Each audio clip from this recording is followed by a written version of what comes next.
Hey guys, Seventh Moose here. Sorry for being so late with this video. It's been months and I'm sorry, but with my new job and everything else, I just had a hard time finding time to record. And also with the news, I'll be honest, I haven't wanted to talk about this stuff at all. It's just super depressing and frustrating and everything else. But I hurt my hand at work, so I've got the free time and I just don't have the excuse, especially now that I got a new location set up. So, kind of away from my roommates, I don't have to worry about waking them up anymore. So, today I do want to discuss some things about George Floyd, some updates on that, I guess a correction technically. Obviously, I have to talk about Jacob Blake, and I want to get into a little bit more about BLM and my thoughts on that. Maybe. I'll think about maybe doing that in a separate video too. We'll see how long this runs. So, start off with George Floyd. I've seen some conservative commentators talk about George Floyd's criminal history as a way to delegitimize some of what happened to him and the protests, and kind of, I guess, even almost dehumanize him, which to a degree, what he did was pretty awful. I know I mentioned in a previous video that he seemed like a good person, that he was an upstanding pillar of the community. Maybe that's still true, but based on what I've seen of his felony charge, I I don't want to give him too much props per se. I'll explain what I mean by that in a minute, but I want to get into what I've learned about his felony charge. So it seems that George Floyd was convicted of was it assault with a deadly weapon and burglary. And what it seems had happened is he threatened a pregnant woman with a firearm while an accomplice of his robbed her apartment. That's pretty egregious because he threatened her unborn child with a gun. I mean, that is pretty damn egregious, to be honest. It takes someone without a lack of compassion to even consider doing that. But I do want to say that as a Christian, I do believe in forgiveness, blah, blah, blah. The whole point of my religion, the Christianity, is supposed to be that you're not judged on the worst thing that you ever did, and that human beings are capable of horrible, awful things, but they can be better and they can become something better than what they used to be. So, that being said, especially considering that George Floyd had served his time and was out of jail from that, I don't think it. I'm not going to go down that same route and dehumanize George Floyd based on that thing alone. It still seems like a lot of people were talking positively about him. Some were talking negatively. So I don't know whether or not he was a pillar of the community, like I said before.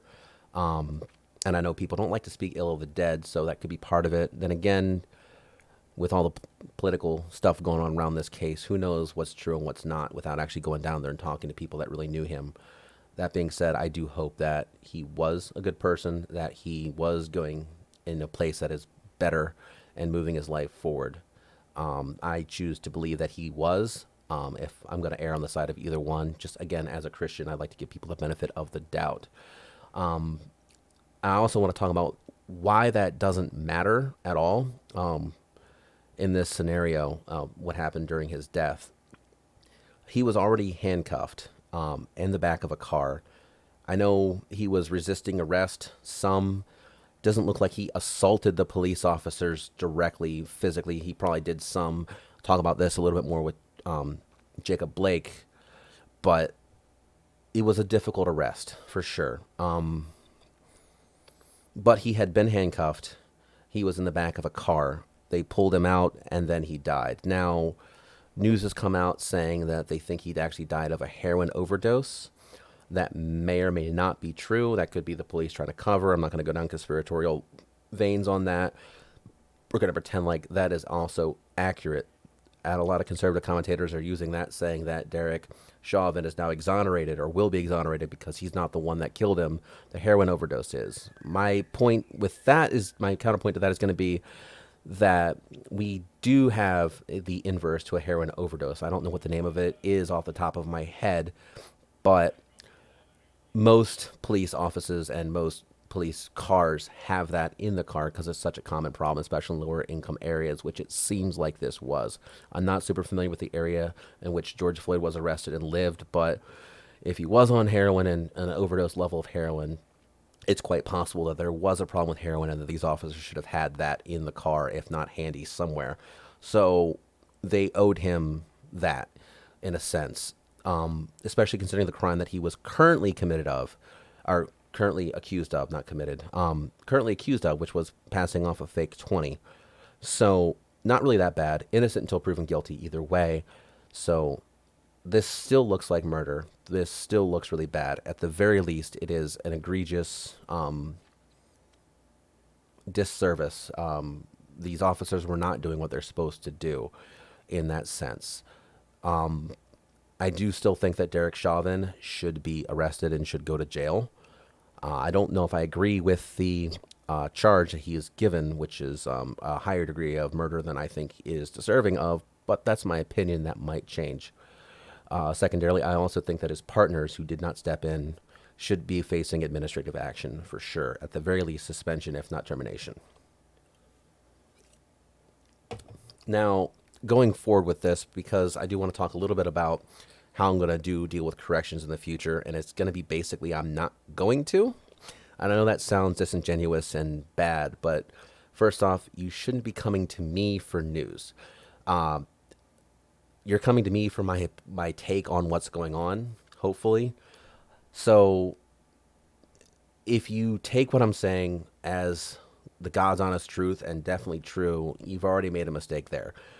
Also, if you take anybody as the God's honest truth and directly, whether it's your pastor or your news source or whatever, you should always be checking your sources. Always check the sources.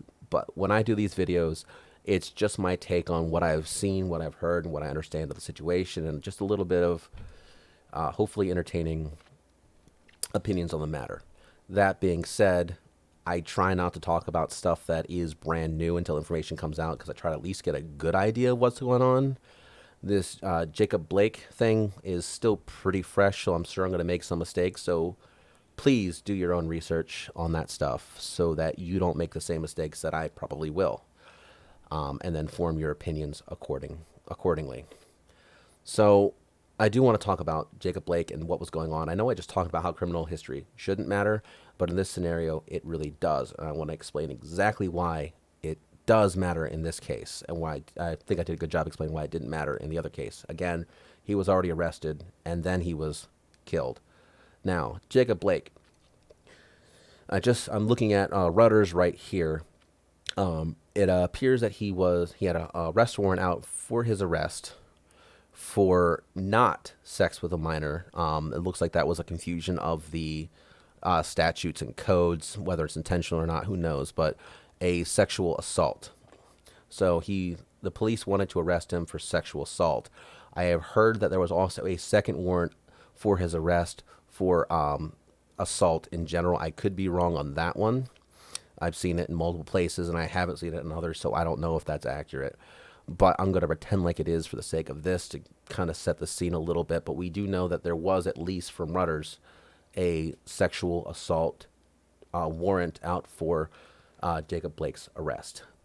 So the scene is that Jacob Blake arrives at his girlfriend's residence. She doesn't want him there, so she calls the police. They ask who he is. They check it. They do their search. They say, oh, we have to arrest this guy anyway because he's wanted for sexual assault. Now, I want to be clear. That doesn't mean that he did it. That just means that they are going to arrest him because they think that he's the one that did. And until they figure it out or not, they're going to detain him and question him. That's why they wanted to arrest him. They have to arrest him. Otherwise, they're not doing their job. So she calls. This is what's called a domestic disturbance. Now, if you guys don't know police officers personally and you don't have a chance to talk to them, you wouldn't know that domestic disturbances are generally the worst things that police ever do. They always hate it. And it's not because they don't like serving or protecting or whatever else. It's because they never know what they're walking into. I've talked to one officer who said directly, I'd rather go to a bank robbery or an active shooter than a domestic disturbance 9 times out of 10, because at least with an active shooter or a bank robbery, I know what I'm walking into and I know where the threat's coming from. This same officer told me a story about how he arrested a husband who was abusing his wife physically. And when he started to arrest the husband, the wife realized, and he found this out afterwards, that she was about to lose everything because the husband was the only one that worked. She then attacked the officer arresting the husband. So with these domestic disturbances, you don't know what's going to happen. Now, that's just one anecdotal story. Don't misunderstand, because the other problem is sometimes it's already over by the time you get there and everybody's super chill. And if you go in guns ablazing into this domestic disturbance, you might have just made a chill situation reopen and get even worse the second time. So an officer has to be ready for the worst, but hope for the best. And if they don't do that, that can lead to deaths, injuries, or a worse situation. So there's a lot of pressure on an officer who arrives at a domestic disturbance to actually handle it perfectly. And that is impossible. Unlike a bank robbery where you start shooting at the bad guy and nobody questions you. So these officers are already like a nervous level of like 7, because they know that they have to arrest this guy regardless. They know he's trespassing where he's not wanted. They know there's kids involved. And from what I have heard, again, this is also anecdotal, that the girlfriend told the officers that he had a knife.